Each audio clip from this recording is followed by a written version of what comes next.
Olá, Gustavo, boa noite. Olá, Cleide, boa noite. Seja muito bem-vindo aqui na sala da Joana. Obrigado, obrigado. Sempre É, uma com alegria estar aqui. alegria é nossa, Gustavo. Ficamos muito felizes em receber você aqui, cumprimentando aos nossos internautas. Boa noite a todos. Sejam todos muito bem-vindos aqui. Hoje o Gustavo vai falar para nós Jesus e o precursor do livro Boa Nova. Não é isso, né, Gustavo? Isso mesmo, capítulo 2, capítulo importantíssimo da obra, né? Logo ali no início de tudo, De tudo. É isso vamos aí. refletir um pouquinho a respeito.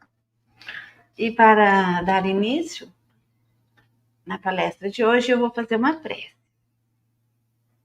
Vamos então a serenar os nossos corações.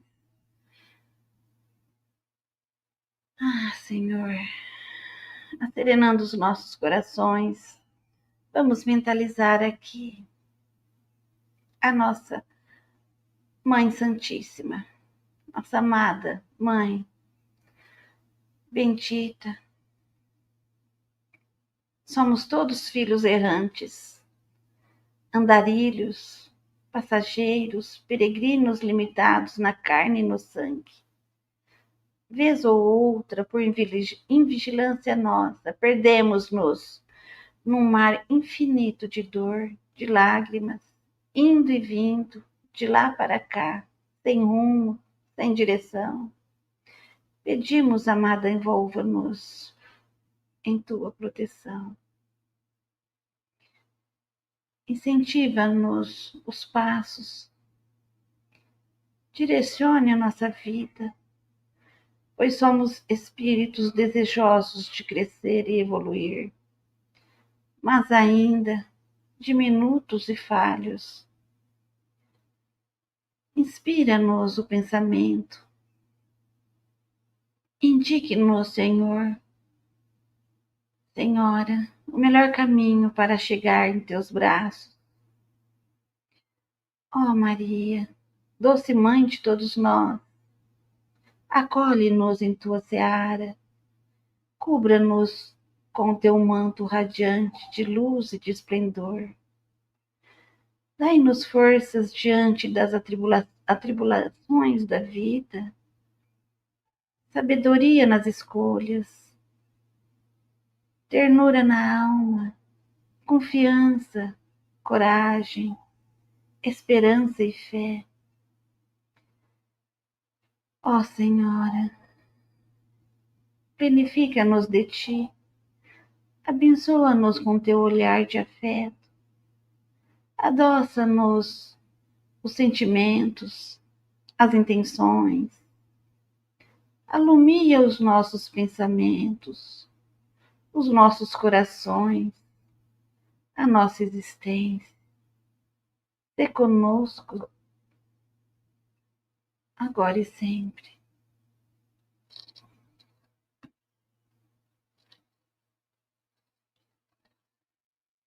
Agora é com você, Gustavo. Estarei aqui, no final eu volto. Combinado assim. Então, mais uma vez, uma excelente noite a todos que nos acompanham, que nos acompanharão no futuro. Que a paz de Jesus, o divino amigo e mestre, esteja a nos envolver e nos inspirar. Agradecer a Cleide mais uma vez pelo trabalho, pela perseverança, né, no trabalho do bem e pelo convite que nos faz, que é a oportunidade que nos dá. Nós temos tentado, né, o compromisso mensal aqui e então é sempre uma alegria poder estarmos juntos e refletindo sobre essa obra, né, a obra Boa Nova. E hoje, especificamente, o capítulo 2, que é um capítulo extraordinário que vai trazer algumas pérolas. E é claro que esse capítulo estaria no começo da obra, porque Humberto Campos de fato vai à infância de Jesus. É claro que esse capítulo ocuparia os momentos iniciais da obra, mas pela temática, pela temática, é muito é muito interessante que seja aqui o capítulo segundo, porque esse mesmo capítulo, ou melhor dizendo, né? Porque essa obra, ao trazer a vida de Jesus, ou trazer alguns instantes da vida de Jesus, Humberto Campos teve que selecionar, né? Humberto Campos teve que selecionar. Ele mesmo fala isso no prefácio. Ele mesmo fala isso no prefácio. Teve que, das centenas de casos, das centenas de possibilidades que ele tinha, teve que selecionar 30. Então é, é interessante que aqui esse capítulo tenha aparecido e, e que seja um dos capítulos iniciais. Por quê? Porque Humberto Campos falará de João o Batista. De João o Batista. E também falará da ligação, da, da, da, da familiaridade que há entre João Batista e Jesus. Mas antes de entrar propriamente no capítulo, antes de comentar propriamente o capítulo, e nós gostaríamos de destacar só alguns trechos, né? Somente alguns trechos. Nós vamos ao Livro dos Espíritos. Na questão 780, Kardec está iniciando ali, né, o estudo da lei de progresso, na marcha do progresso, o item A Marcha do Progresso, inicia na questão 779, mas aqui nós vamos direto à questão 780 letra A e letra B. Na questão 780, Kardec pergunta assim: o progresso moral acompanha sempre o progresso intelectual? Essa é uma pergunta importante, mas claramente não é a que ele gostaria de fazer. Aqui há um esforço didático do codificador para nos conduzir num raciocínio, mas essa certamente não seria a pergunta objetivada, porque claramente a resposta é não. Claramente a resposta é não. Por quê? É só a gente olhar a humanidade. É só a gente olhar a humanidade. O progresso intelectual está muito adiantado em relação ao progresso moral. Então é claro que a resposta seria não. Mas de que maneira esses dois interagem? E aí os espíritos vão dizer que o progresso moral decorre do progresso intelectual, mas nem sempre o segue imediatamente. Então, sempre há um progresso intelectual antecedendo o progresso moral. Sempre. Isso é da lei. E o progresso moral decorre do intelectual. Então, isso é interessante. A gente perceber que há uma integração, uma interação entre intelectualidade, racionalidade, pensamento e moralidade, coração, sentimento, né? Há uma integração, ou seja, o intelecto avança e, em decorrência desse avanço, existe o avanço moral. Aí, 780, letra A, eu acho que aqui já é alguma pergunta que Kardec tentava dizer, mas acho que a que ele queria mesmo era a B, era a letra B. Mas nós já vamos passar nela. 780, letra A. Como pode o progresso intelectual engendrar, facilitar, promover o progresso moral? Porque se o progresso moral decorre do progresso intelectual, como que isso acontece? De que maneira? Fazendo compreensíveis o bem e o mal. O homem, desde então, pode escolher. O desenvolvimento do livre-arbítrio acompanha o da inteligência e aumenta a, e aumenta a responsabilidade dos atos. O que os espíritos estão dizendo aqui? A moral significa o desenvolvimento da capacidade de escolha. Porque quando nós estamos falando de moral, nós estamos falando de uma questão de consciência. Essa é a grande diferença entre moral e ética. Moral é o que eu consigo decidir para o bem, sem nada que me constranja a fazer essa escolha. Uma moral elevada significa a minha capacidade de escolher o melhor para todos, ainda que não haja constrangimento. E a ética é quando há esse constrangimento. A ética essa é esse bom senso, é essa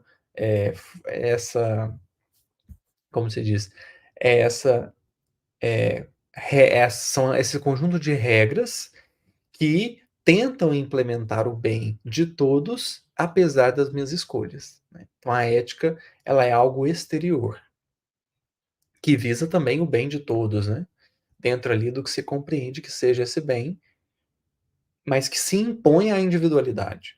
E a moral é justamente a expressão da individualidade, e essa moral é elevada quando essa individualidade consegue escolher para o bem. Por isso que os espíritos estão dizendo aqui, o progresso intelectual, ele favorece, ele permite, ele gera esse progresso moral, porque através do desenvolvimento intelectual, a gente começa a entender, a compreender o que seja o bem e o mal, e a partir disso a gente pode escolher.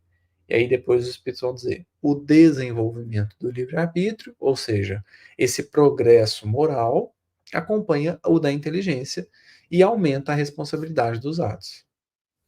Ou seja, então, logo, a gente vai aumentando ou progredindo intelectualmente, a nossa capacidade de escolha ela aumenta e o desenvolvimento disso promove a moral. Porque moral é um movimento interior. É mediante a minha possibilidade de escolha eu conseguir escolher o melhor.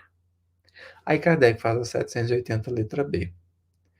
Como é nesse caso que muitas vezes sucede serem os povos mais instruídos os mais pervertidos também?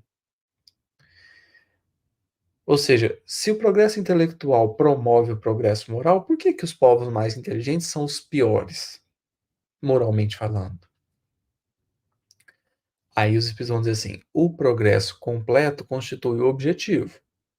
Os povos, porém, como os indivíduos, só passo a passo o atingem. Enquanto não se lhes haja desenvolvido o senso moral, pode mesmo acontecer que se sirvam da inteligência para a prática do mal. O moral e a inteligência são duas forças que só com o tempo chegam a equilibrar-se. Então, o progresso intelectual, ele me permite aumentar a minha compreensão sobre o que seja o bem e o mal, mas ele não me faz escolher o bem. A única questão é que ele abre o campo de escolha. Eu conheço mais, eu compreendo mais, eu sei medir mais as consequências, mas ainda assim eu posso não ter me libertado do interesse pessoal, do egoísmo, do orgulho. E por mais tenha ali condições de escolher o bem, por mais tenha condição de ir pelo caminho do bem, eu escolho o mal. Mas essa diferença entre progresso intelectual e progresso moral, ela é momentânea. Chega um momento em que o progresso moral já vai como que acompanhando ali o progresso intelectual, porque o espírito vai avançando e aprendendo a escolher. Então essa distância ela tende a diminuir, mas há um momento em que ela é muito grande. Isso aconteceu há milhares de anos atrás e prossegue ainda hoje. Há uma diferença gritante entre a nossa capacidade de raciocinar e a nossa capacidade de sentir o bem. A gente raciocina bem, mas ainda não sente o bem. Então, há ainda uma diferença muito grande. E por que nós estamos dizendo isso? Porque o progresso intelectual, o progresso do raciocínio, né, a capacidade de escolher o bem e o mal, ela vem antes. Ela vem antes. Por quê? Eu só posso escolher o bem quando eu sei que o bem existe. Eu só posso escolher o melhor quando eu sei discernir, quando eu sei entender, né? Quando eu sei pensar, quando eu aprendi a refletir. E aí nós vamos ao livro Boa Nova, no capítulo 2, Jesus e o Precursor, e Humberto Campos vai falar de um encontro de Jesus com João Batista, em que Jesus apontava ali as regiões, às vezes montanhosas, é, às vezes nos vales, né?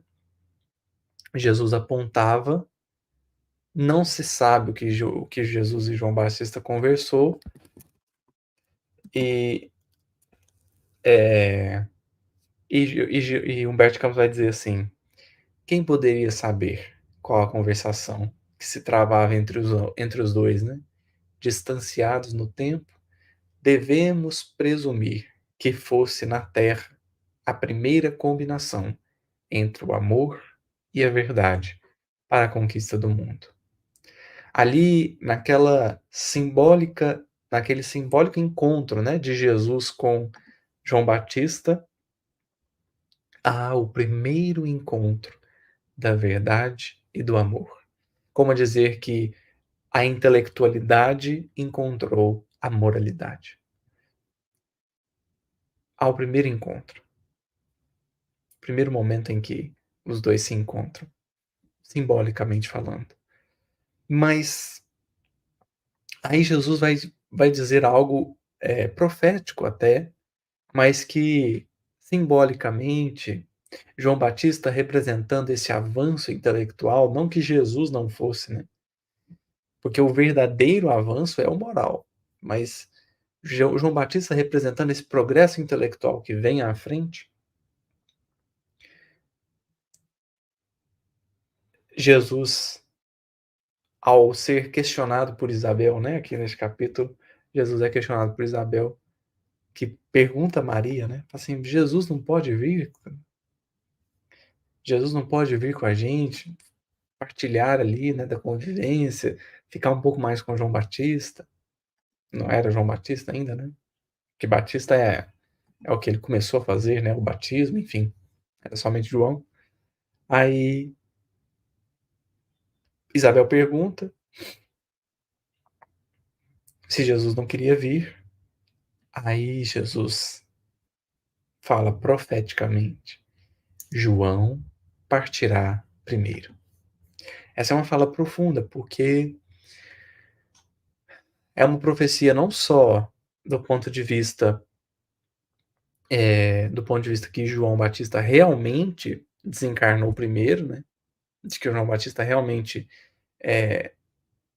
partiu, vamos dizer assim, primeiro, como é um lembrete de que João Batista simbolizando a verdade, simbolizando esse desenvolvimento intelectual ou esse conhecimento, né? Esse conhecimento da verdade, ele vai primeiro. Ele vai primeiro no exercício no exercício de aplainar as estradas.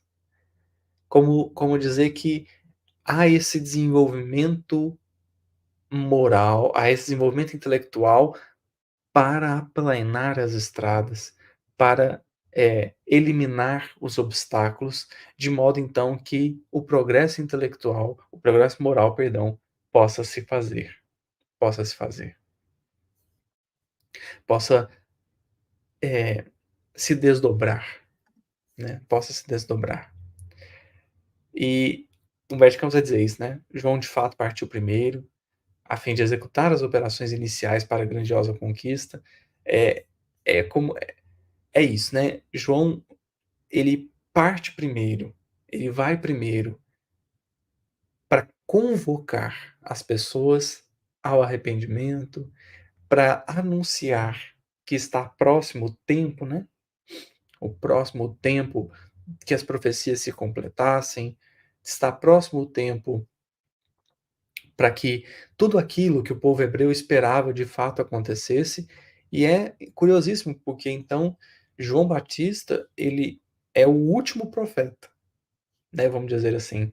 João Batista é o último profeta, porque depois dele veio Jesus, né?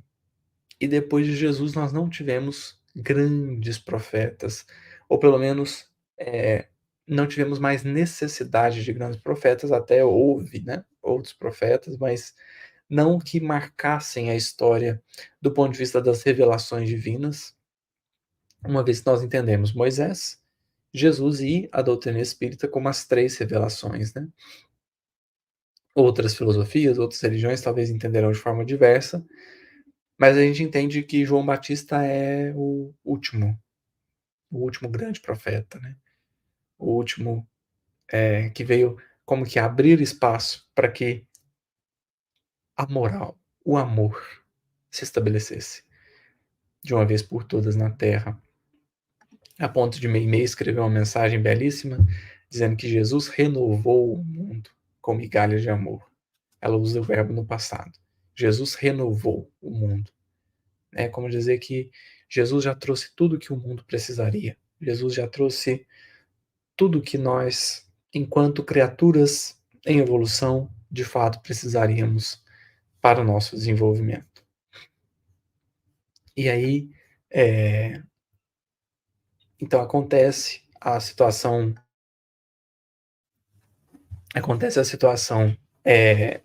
nós sabemos lá pelos evangelhos, né, que a Salomé, filha de Herodias, pede a Herodes a cabeça de João Batista.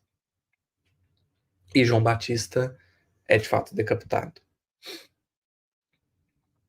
Isso, isso é marcante.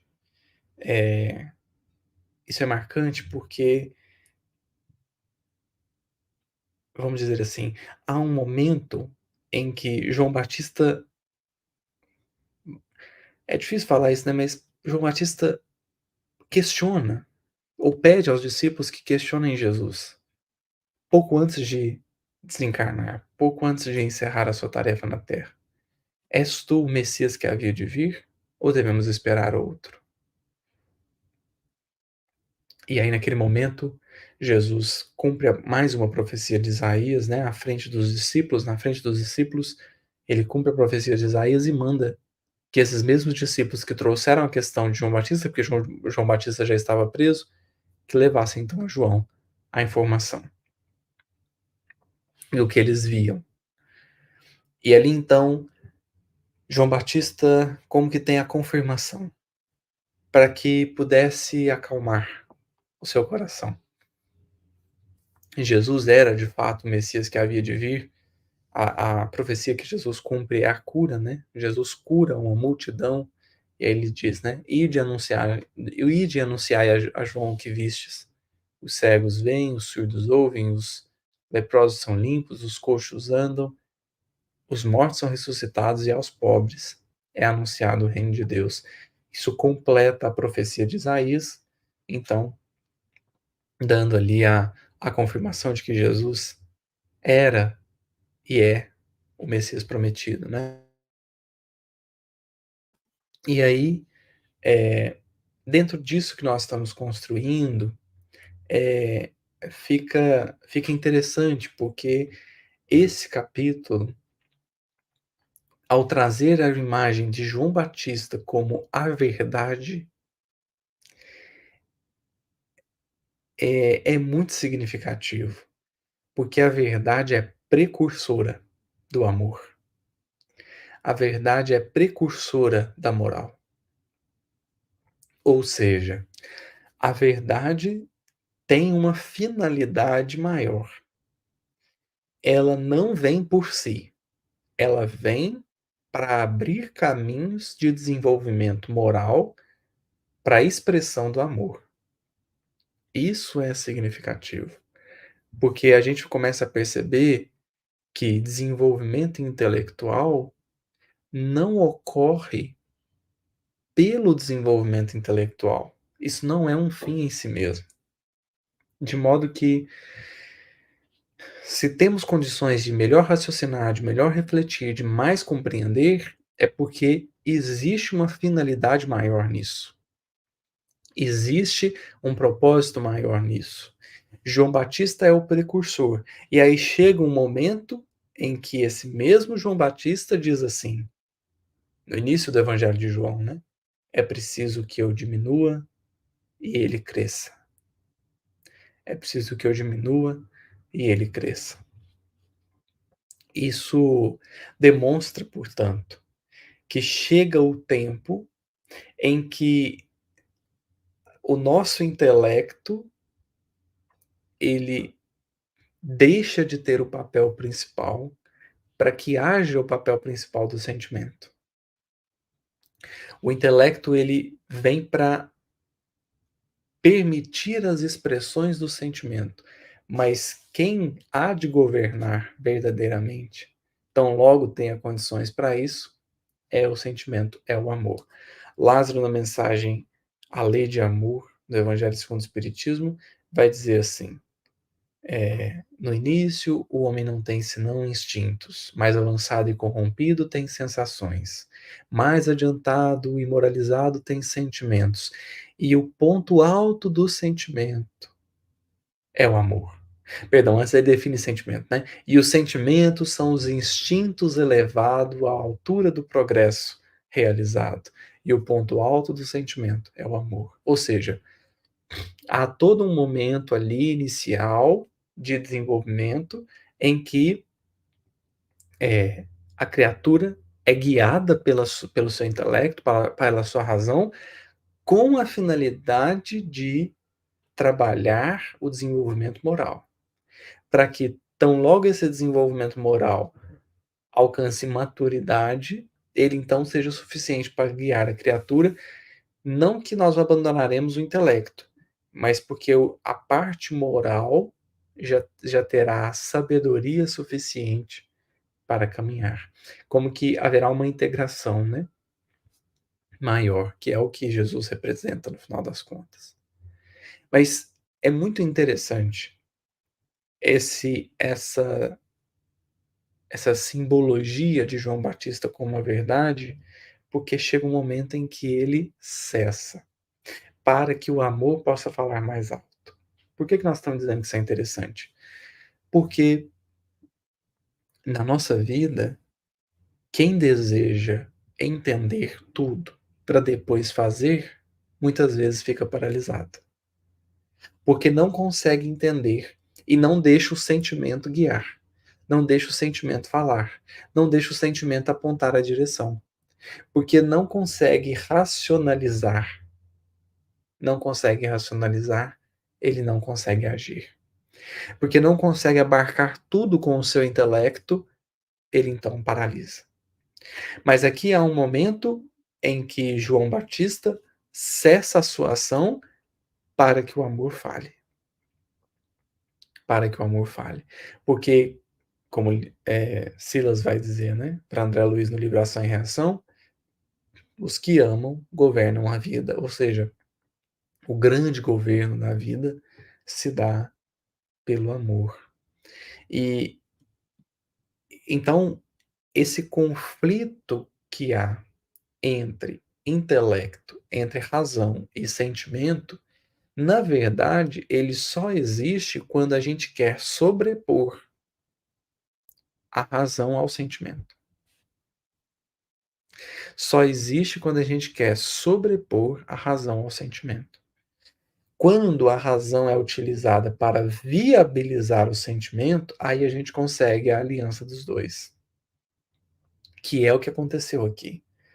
João Batista veio antes como expressão da verdade para aplainar as estradas e já convocar as pessoas ao arrependimento, mas é Jesus quem vem direcionar. É o amor que vai guiar. A razão, ela vem para possibilitar, para abrir os caminhos de expressão do amor, do sentimento, da moral. A razão, ela tem que ser aliada do progresso moral e não superior. Por quê? Porque a nossa razão não consegue abarcar tudo, né? Eu sempre me lembro muito de um livro de um filósofo que gosto, que é Immanuel Kant, e o título do livro é A Religião nos Limites da Simples Razão. Kant, logo na introdução do livro, vai dizer assim: Deus sempre será uma questão de fé. Ninguém poderá dizer eu compreendi Deus, porque isso não é possível para a criatura. E no momento ali ele dizia que jamais seria, né? Compreendendo as suas crenças, enfim. Mas o que o Kant está dizendo? Chega um momento que você tem que dar o salto. Você usa a sua razão para viabilizar o seu sentimento de que Deus existe. Então, é o Kardec fará no livro A Gênese, ao dizer a existência do relógio atesta a existência do relojoeiro. Ninguém em sã consciência olhará para o relógio e pensará que ele se fez a si mesmo. Quem olha para o relógio compreende que houve um relojoeiro.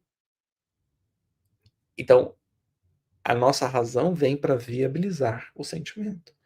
Eu olho para a criação, eu olho para o universo, compreendendo que eu só estou vendo a parte material, e ela por si só já é extraordinária, então esse raciocínio, ele vem para viabilizar o meu sentimento de que Deus existe. E é isso que está acontecendo aqui. João Batista, como expressão da verdade, veio viabilizar o sentimento. E aí, Humberto Campos vai dizer algo também muito interessante. Ele diz assim: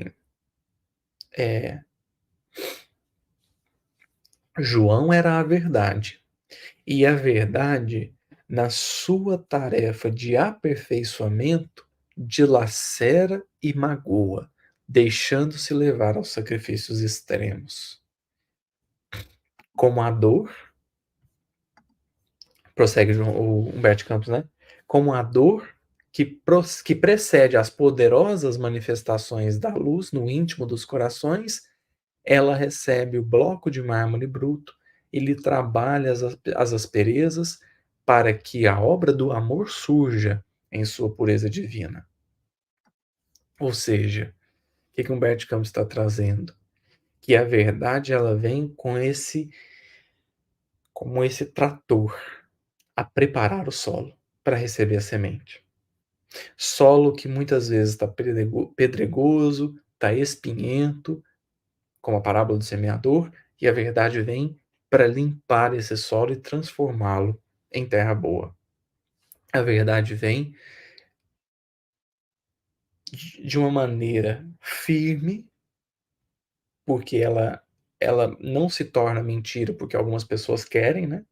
A verdade não se torna mentira porque algumas pessoas querem, e vem preparando o terreno. Vem preparando o terreno. E aí Humberto Campos termina, né? João Batista foi a voz clamante do deserto. Operário da primeira hora, é ele o símbolo rude da verdade, que arranca as mais fortes raízes do mundo para que o reino de Deus prevaleça nos corações. A verdade tem esse poder, que é o que os espíritos falaram aqui na questão 780A e 780, né? 780 e 780A.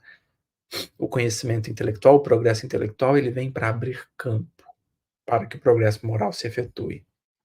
Assim João Batista, a transformar solos que não eram capazes de acolher a semente do evangelho, solos que às vezes eram terras inférteis, se convertendo em possibilidades de renovação, traduzindo possibilidades de renovação, exprimindo a austera disciplina que antecede a espontaneidade do amor, a luta para que se desfaçam as sombras do caminho. João é o primeiro sinal do cristão ativo, em guerra com as próprias imperfeições do seu mundo interior, a fim de estabelecer em si mesmo o santuário de sua realização com o Cristo. Ou seja, João Batista é essa expressão de quem trabalha em si mesmo para que o amor se expresse. E aí é curioso, né? Porque Humberto Campos está dizendo, exprimindo a austera disciplina que antecede a espontaneidade do amor. Né? Ou seja, não é o rigor. Não é o rigor que muitas vezes traduz mais orgulho do que crescimento. Não é o rigor de quem é intransigente. É a disciplina de quem já sabe para onde quer ir. É a disciplina de quem já sabe qual caminho percorrer. É a disciplina de quem compreende que o amor não se expressa na desordem. E, portanto, disciplina não quer dizer rigor. Disciplina quer dizer força de vontade e clareza de propósito. Há uma força que me mantém caminhando e um propósito que sempre me lembra para onde devo ir. Então, João Batista era isso. E aí, Humberto Campos vai lembrar uma das falas de Jesus, que está lá em Lucas, capítulo 7, versículo 28, dos nascidos de mulher. João Batista é o maior de todos. Não porque era o mais puro, porque Jesus era o mais puro. João Batista é o maior de todos, não porque era o mais puro, mas porque era o que mais havia compreendido o próprio dever. Era o que mais havia expressado a consciência de para onde ir. É claro que ele, Jesus, era o mais puro. Mas não é disso que Jesus está falando. Jesus não está falando de pureza. Jesus não está falando de pureza. Porque logo em seguida ele vai dizer, né? Mas o menor no reino dos céus, ou no reino de Deus, porque nós estamos no Evangelho de Lucas, né? Mas o menor no reino de Deus é maior que ele. Porque ele está dizendo assim, olha, dos que estão em evolução, João é o maior. João é o maior. Por quê? Não pela pureza que não poderia ostentar, mas pela consciência que já tinha do caminho a percorrer. E é isso que o progresso intelectual deveria fazer por nós. Ferdinando, na mensagem A Missão do Homem Inteligente na Terra, no Evangelho segundo o Espiritismo, vai dizer assim: se os homens usassem a inteligência para compreender a vontade de Deus a seu respeito, em muito estaria facilitado o trabalho dos espíritos. E fácil seria fazer com que o mundo, com que a humanidade progredisse. Essa é a grande função da inteligência. É a inteligência em nós cumprindo o papel de João Batista. O progresso intelectual em nós sendo esse precursor, esse João, essa dádiva de Deus, né, que é o que significa o nome João, essa dádiva divina, que é o conhecimento, que é a inteligência, que é a capacidade de reflexão, que é a capacidade de aprendizado, como aliada do sentimento, a permitir que o amor se expresse em nós. Por isso, essa mensagem é tão importante, é por isso que é relevante que ela esteja no início. Porque para a gente absorver a boa nova, para que nós possamos trilhar de maneira frutífera os caminhos do Evangelho, inicialmente haverá o trabalho da verdade, que, como Bert Campos diz, poderá ser difícil, poderá ser complicado, poderá ser doído, porque vai remexer, porque vai mudar muitas coisas dentro de nós, mas que é necessário.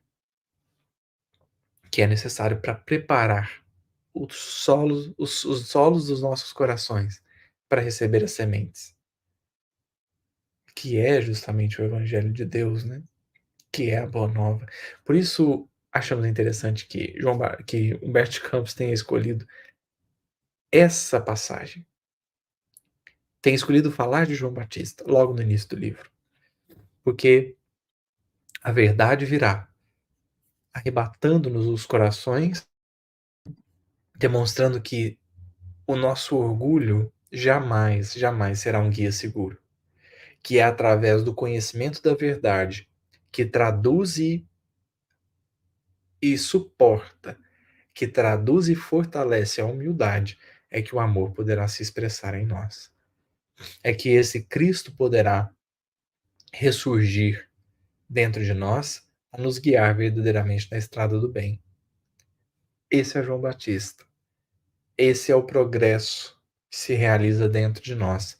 Não para ostentarmos um resultado que ainda não atingimos, mas para jamais desistir de buscá-lo, jamais desistir de caminhar para ele. Porque querer melhorar é progresso, é lei de progresso em nós. Querer já ser o melhor é orgulho. Aí nós nos perdemos. A verdade vem para nos dizer: não somos os melhores, mas estamos a caminho de melhorarmos. Emmanuel, por isso mesmo, escreverá uma mensagem belíssima, e encerro lembrando dela, chamada Questão de Valor. E Emmanuel dirá com muita naturalidade e com muita propriedade que nós somos o zero. Nós somos zeros. E Jesus é o um. E aí ele dirá: aqueles que preferem permanecer à esquerda não fazem nada. Mas os que vão à direita do Cristo, esses são zeros que contribuem para a ascensão ao infinito. Isso é o que a verdade nos mostra. Nós sozinhos não podemos nada, mas nós com o Cristo, nós possibilitando esse progresso moral, esse avanço moral, poderemos muito realizar. Não porque somos grandes, mas porque estamos unidos. E unidos nós conseguimos avançar. É o papel de João Batista. É o papel da verdade. É o papel do nosso raciocínio, do nosso intelecto. Possibilitar o avanço moral. Eu agradeço a sua atenção, a sua paciência. Desculpa aí as pausas, estou com um pouquinho de alergia, mas a gente fica muito feliz de ter a presença e a companhia de todos. Que Jesus nos abençoe sempre.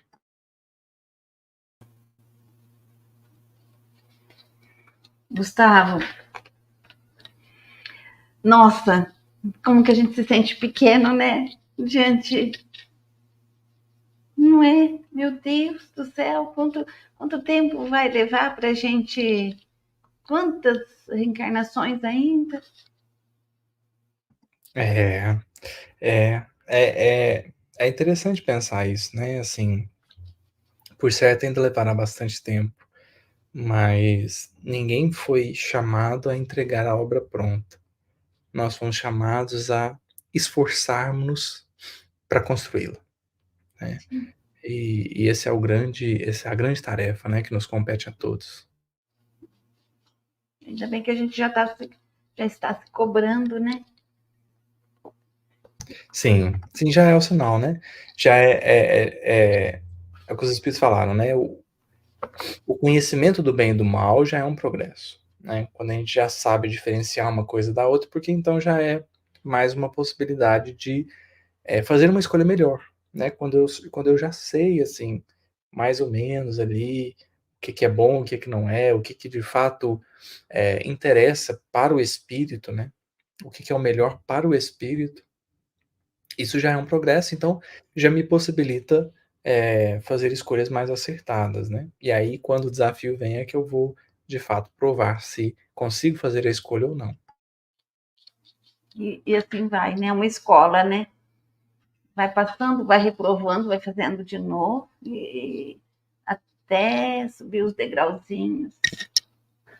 Sim, exatamente. Gustavo, a gente poderia dar, que nem a próxima live, poderíamos dar continuação no Boa Nova, né? As Podemos, primeiras pregações, e assim, né? podemos, com alegria. Acompanhar certinho, né?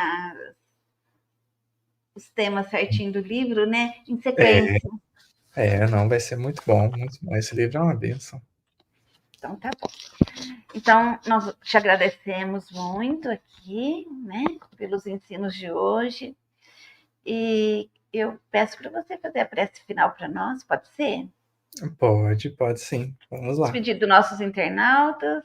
Boa noite a todos. Sim.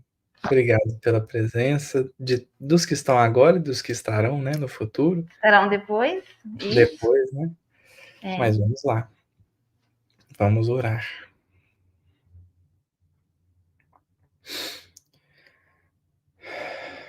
Jesus, em teu nome iniciamos a nossa reunião, o nosso estudo, e aqui estamos pedindo permissão para encerrar, agradecendo-te o amparo, a presença e a mensagem.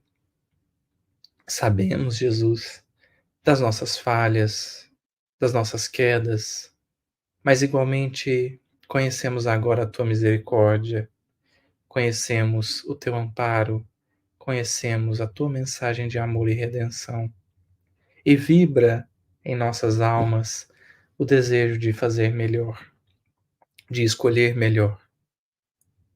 Por isso, Jesus, te agradecemos o investimento, os exemplos e os inúmeros irmãos que nos secundam e nos amparam os esforços para que saibamos nos dirigir melhor, saibamos avançar com clareza. Jesus esteja conosco, agora e sempre. E que assim seja.